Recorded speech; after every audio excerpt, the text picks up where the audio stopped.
Hi, you are now tuned into TheWalkinMannequin.com, and we have No Cash on the phone. No Cash, how are you?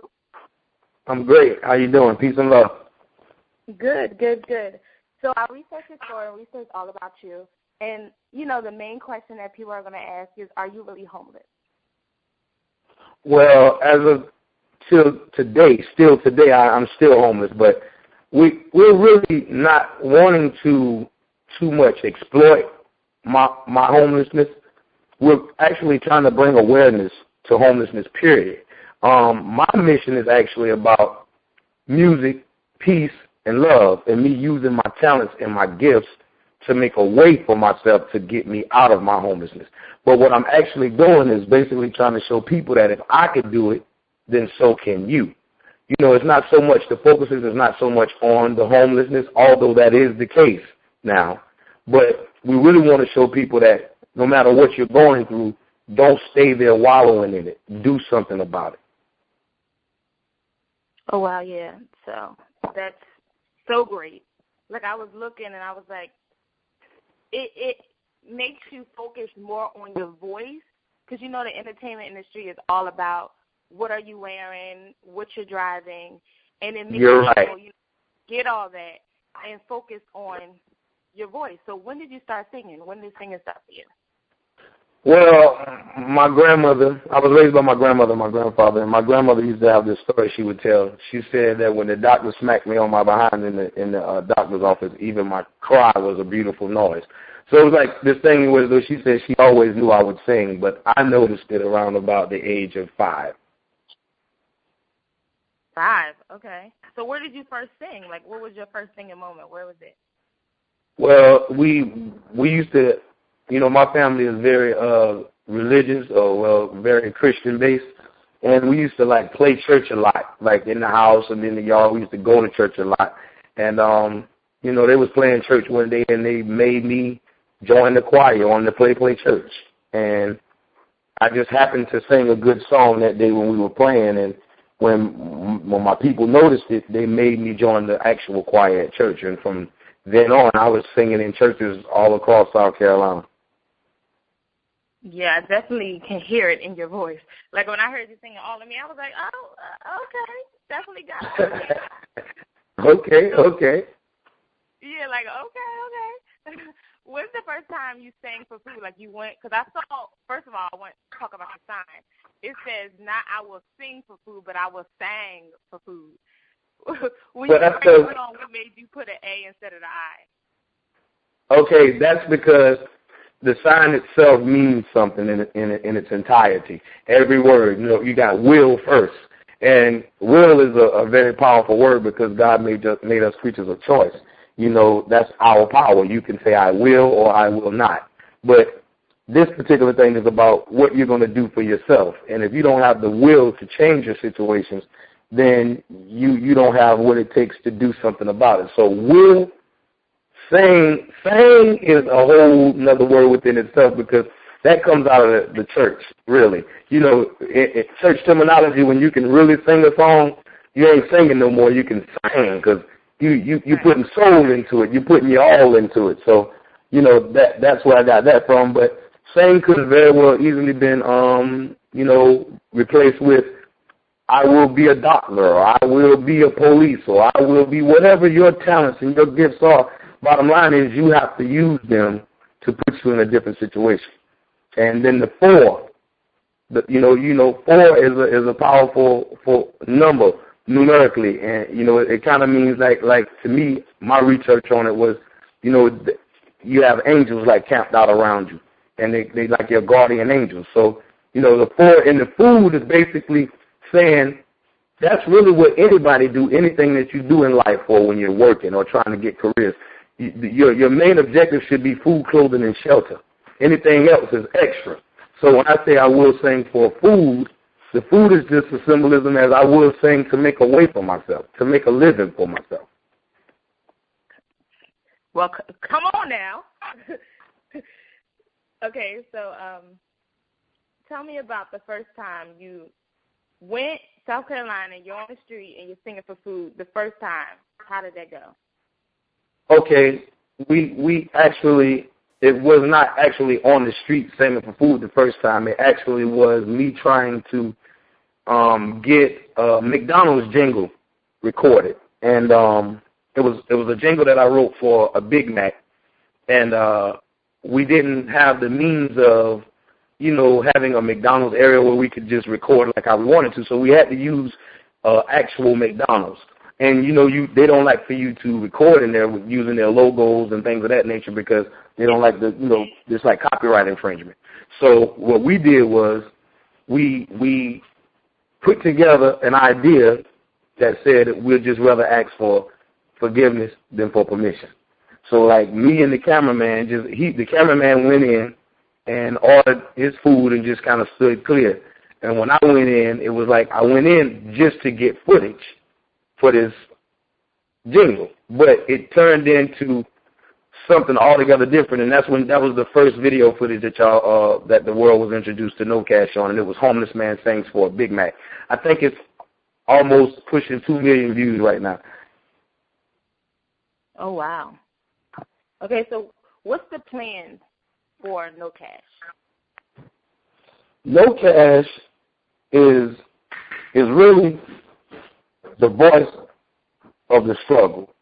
I mean, he uses his gifts, his music, to make a better living for himself and to inspire others to do the same with whatever gifts and talents that you have. You know, No Cash is really just the epitome of people who don't have or are less fortunate, but using what you do have to make a way for yourself. That's really what No Cash, I mean, because if you look at it, his name is even broken.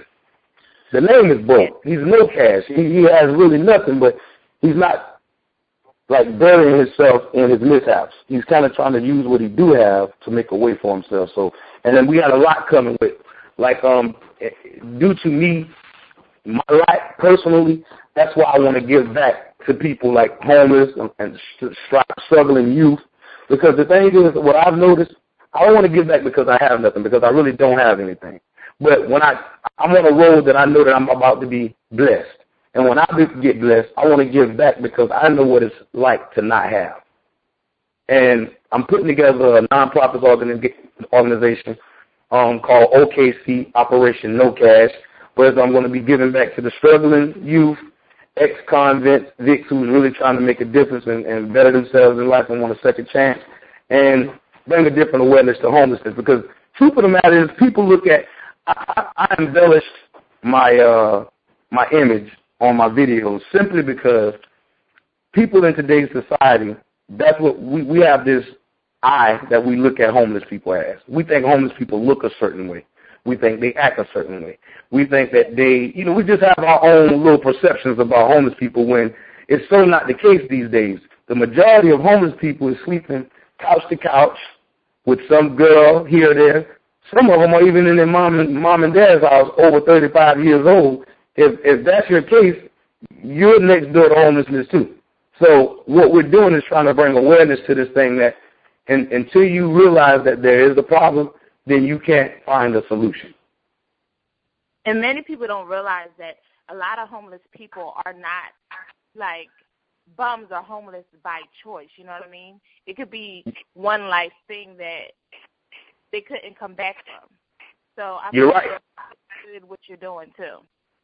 You're right, and I'm gonna tell you something. That's what really made me homeless. Like at the end of the day, like I came home from prison doing a 5-year bid to next to nothing. Like I mean, I got family. Of course, everybody got family, but who family got enough that they could just help you? I mean, my grandmom and my grandfather died while I was doing the bid. That was my strongest support all of my life.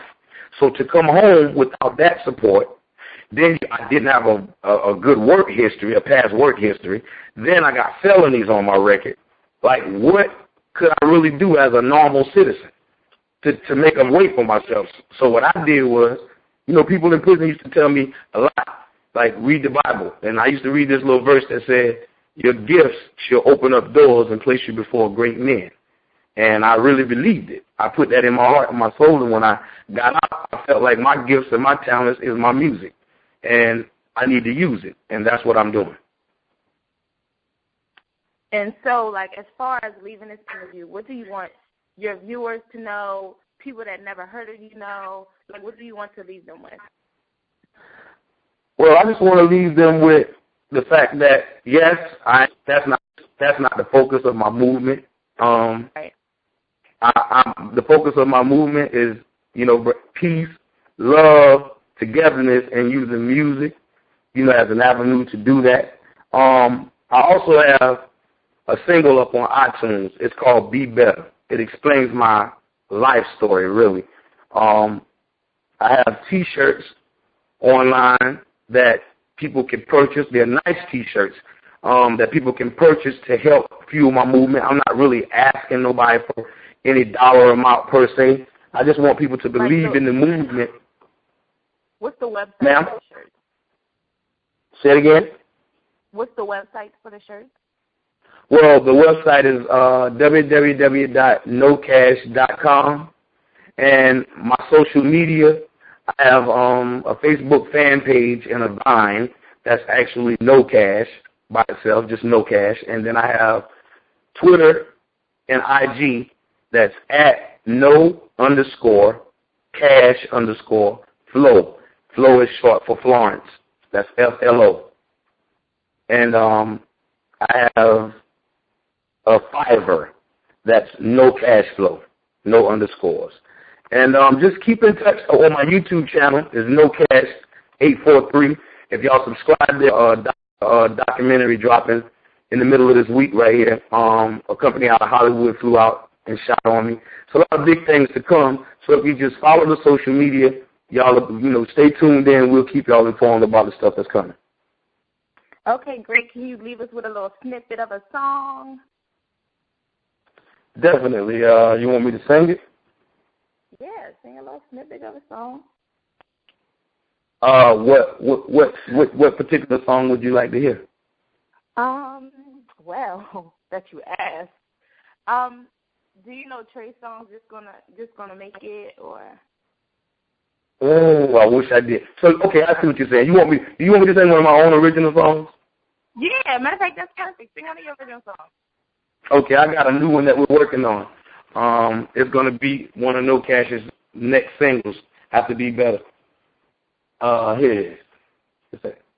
Out my window, I see people with nothing to eat, lost and alone, out on the street, with no place to sleep. Free your mind consciously, let go and be free. Rain, sunshine, slow sleep.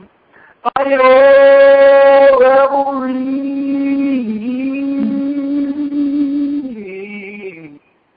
Yes. Well, I want to thank you so much. It was such a pleasure. And that's it. Thank you so much. Thank you. Thank you. The pleasure was mine. And I look forward to seeing you at the top. Yes. Same to you. Same to you. All right, Mom. You be